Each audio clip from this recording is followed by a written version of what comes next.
Retrouvez Businesswoman avec MAF Pro.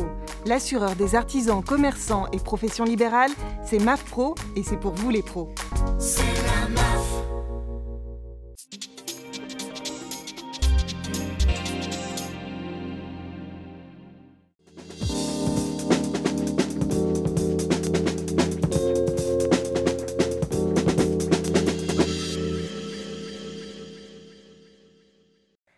Bonjour à toutes et à tous, bienvenue dans cette nouvelle émission de Businesswoman. Ce mois-ci, coup de projecteur sur ces femmes qui évoluent dans l'univers de l'artisanat. On les appelle les artisanes. Elles sont coiffeuses, bouchères, électriciennes, paysagistes ou encore serrurières. Au total, plus de 250 métiers sont répertoriés dans ce domaine parmi 3 millions d'artisans en France. Leur point commun ? Un travail manuel, un savoir-faire à transmettre, une proximité avec le client, mais aussi une peur de se lancer et des emplois à pourvoir. Aujourd'hui, nous allons justement développer les exemples de réussite de deux jeunes femmes. Séverine Prousteau, vous êtes maçon à la tête de votre entreprise Rénov Perfect en Indre-et-Loire. Bonjour. Émilie Kremer, vous êtes fondatrice de Santescale, un site de mise en avant d'objets artisanaux fabriqués un peu partout dans le monde. Bonjour. Vous, Émilie, comment vous avez été reçue en tant que femme et chef d'entreprise au Maroc, en Laponie, face à ces artisans ? Les artisans, je trouve, ne focalisent finalement que très peu sur le fait que ce soit une femme qui vienne les voir. Après, c'est plutôt sur un âge qu'ils ne me prêtent pas forcément. Ils me pensent plus jeune souvent que je ne le suis. Et du coup, ils ont une bienveillance naturelle. Vous avez toutes les deux la trentaine, je précise. C'est plus le fait, en fait, d'arriver et de voir quelqu'un arriver un peu au milieu de nulle part. Ça arrive quand même comme ça d'être sur un village avec très peu d'habitants et d'arriver auprès de quelqu'un. Parce qu'il n'y a pas de rendez-vous, vous venez non, vraiment, le but, c'est vraiment que, dans un premier temps, en tout cas, j'arpente et ça va vraiment fonctionner au coup de cœur. Donc, dans ces cas-là, je tombe sur un artisan qui peut être surpris par ma présence, par ma simple présence. Et pour vous, Séverine, en termes de mentalité aujourd'hui, est-ce qu'on s'éloigne des idées reçues qu'on a ? Vous êtes quand même une des rares femmes maçons. Comment ça se passe avec vos clients ? Très bien. J'ai rien à redire, très bien, malgré... toutes les personnes qui m'ont dit « Ouh là là, le bâtiment, c'est très macho, c'est très... Et en fait, la relation se passe très bien, il n'y a aucun souci. La première approche, elle est souvent au téléphone, quand ils m'appellent. Donc là, j'évite. Alors souvent, ils sont un peu... c'est la secrétaire, ils sont pas trop... Donc moi, j'évite ce que je fais, c'est que je parle à l'impersonnel. Quand même, du coup. Vous ne pour dévoilez pas tout de suite. Pour pas les freiner dans la première démarche, parce qu'au téléphone, bon, on raccroche et voilà, terminé. Ça vous est déjà arrivé, ça ? Oui, de me dire, est-ce qu'il pourra passer ? J'ai dit, donc moi j'ai répondu, ça sera possible de passer. J'ai pas dit il, parce que je veux pas leur mentir non plus. Je suis fière de mon métier. Donc, mais j'ai dit oui, ça sera possible de passer. Le rendez-vous, on peut le programmer pour demain. Et là, une fois que j'arrive, c'est une femme. Bon, mais là, le contact est établi déjà. Je suis là, on parle ensemble. Ils voient que je suis professionnelle, même en étant une femme, que je sais de quoi je parle. Et ça se passe très bien. Après, c'est bon. J'ai peut-être même plus de...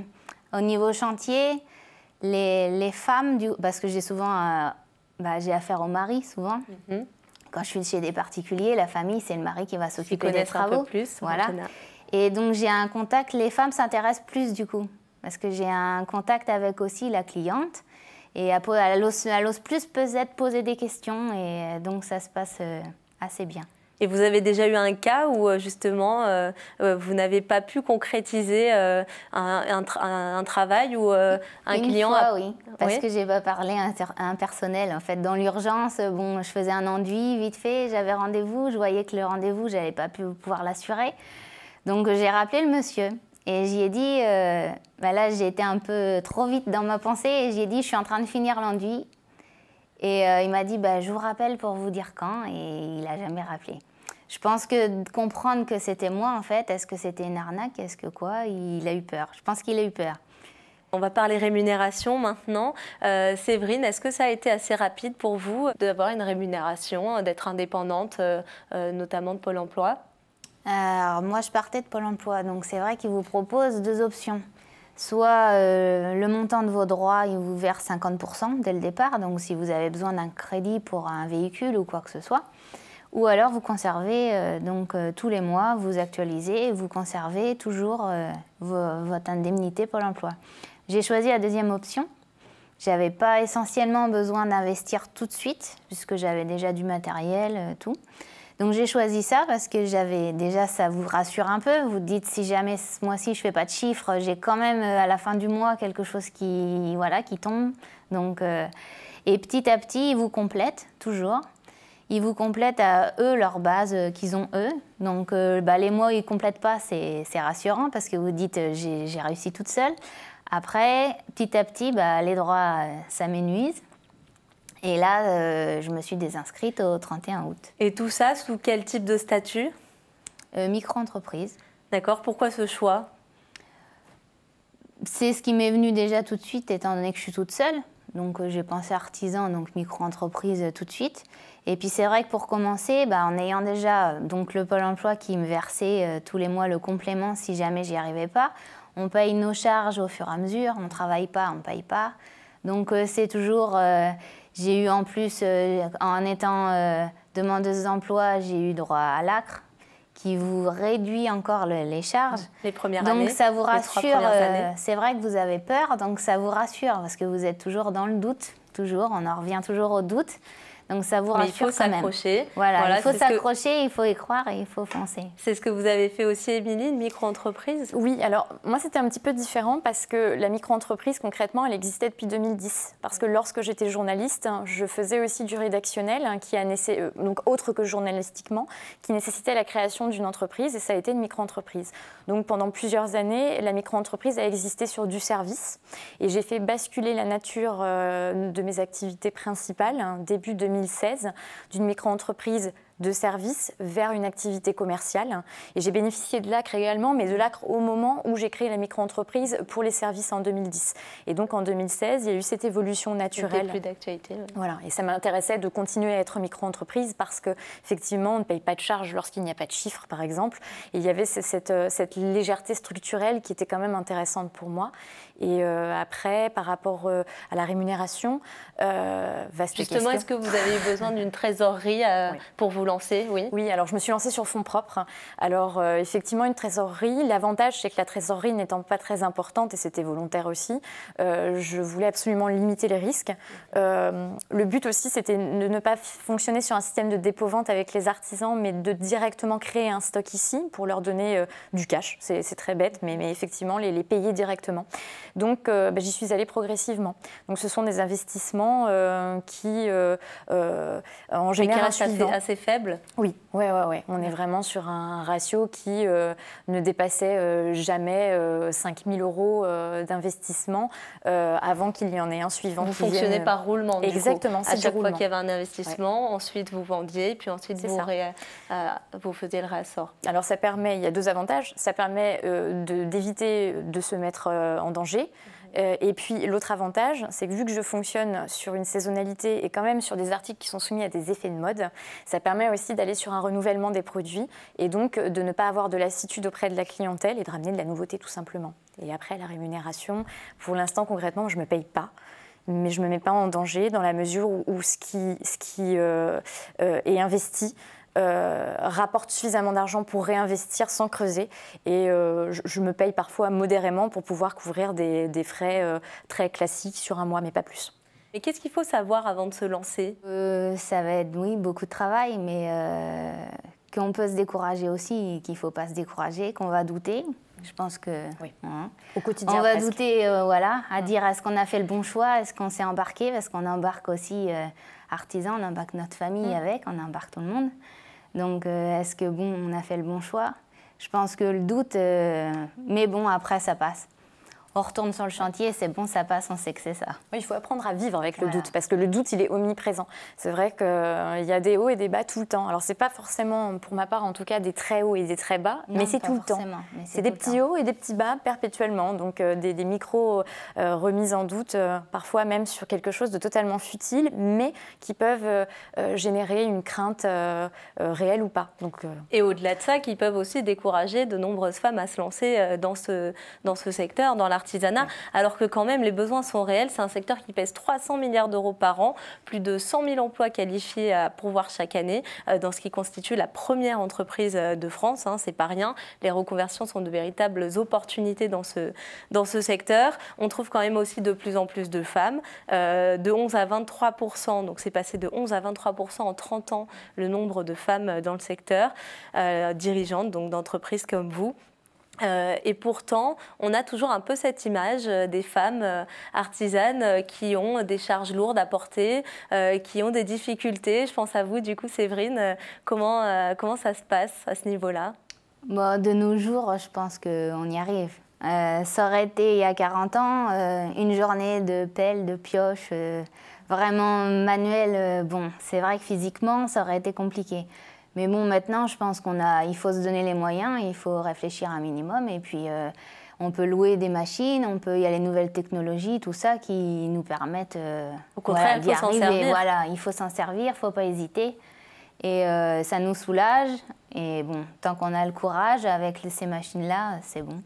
Ces femmes qui nous écoutent, également les hommes, ont besoin de conseils aussi, de votre expertise. Séverine, si vous deviez leur en donner des conseils à ces femmes qui hésitent à se lancer dans l'artisanat, ce serait quoi? Eh bien, de ne pas hésiter, tout simplement. Il faut qu'elles foncent. Il ne faut pas écouter autour de soi. Les proches, oui, très proches. Vous écoutez vos proches. Voilà, moi, j'en ai parlé en premier avec mon mari, avec mes enfants, avec ma mère, mon beau-père, voilà. Mais je n'ai pas été plus loin. Parce que des gens, ils vont vous dire « Ah, vas-y, fonce, fonce », et puis vous n'y arrivez pas, on le savait. Ils vont toujours parler, il faut foncer. Vous avez une idée, vous foncez. Vous savez, moi je dis toujours, vaut mieux vivre avec des remords qu'avec des regrets. Donc vous essayez, vous tentez, ça ne marche pas, et ben tant pis, vous ferez autre chose de toute façon. Donc il faut y aller, il ne faut pas hésiter. Vous avez après, si vous êtes bien sûr de vous et on va dire... vous savez tout de suite ce que vous voulez faire, comment y arriver, foncez toute seule. Après, il y a plein d'organismes pour vous accompagner. Vous passez à la Chambre des métiers, à la CCI, vous passez un peu partout, au Pôle emploi, vous passez... Et puis on est dans une génération aujourd'hui de jeunes en tout cas qui peuvent se lancer dans des métiers plus artisanaux alors qu'à l'époque c'était encore un peu plus...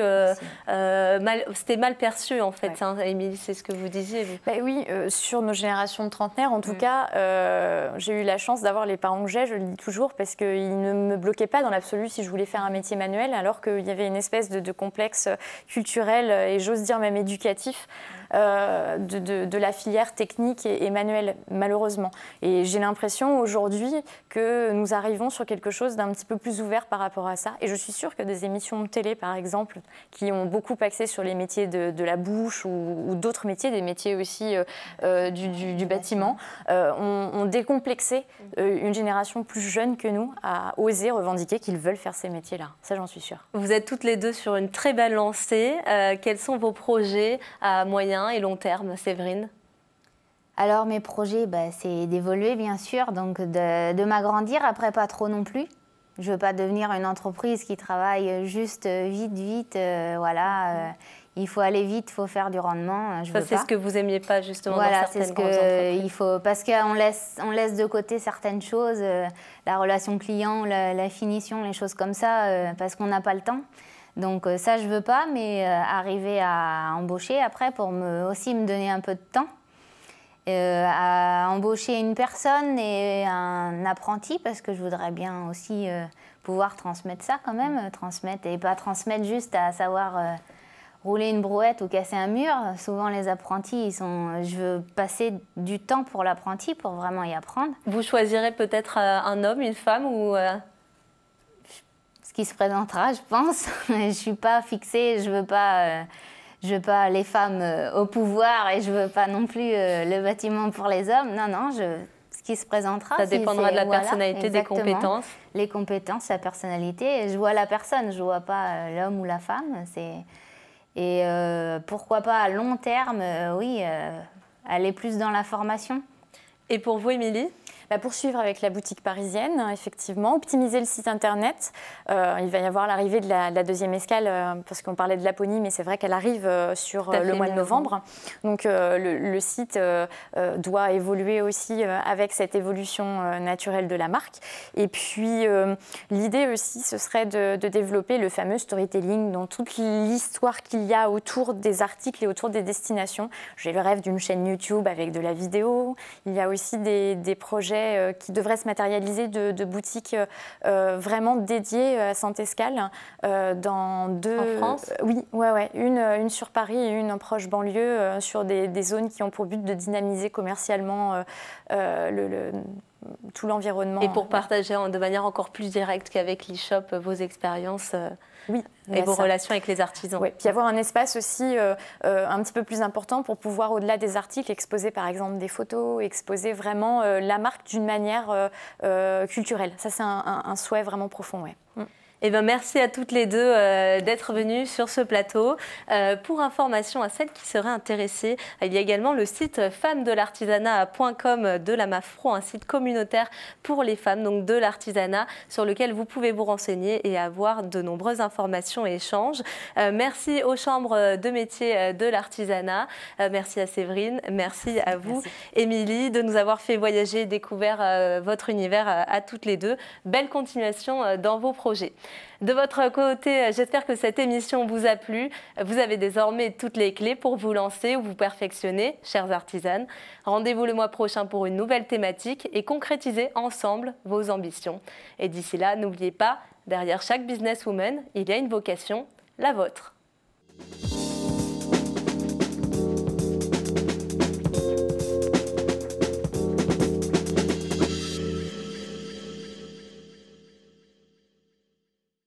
Businesswoman vous a été présenté par MAF Pro. L'assureur des professionnels et de la santé collective, c'est MAF Pro et c'est pour vous les pros. C'est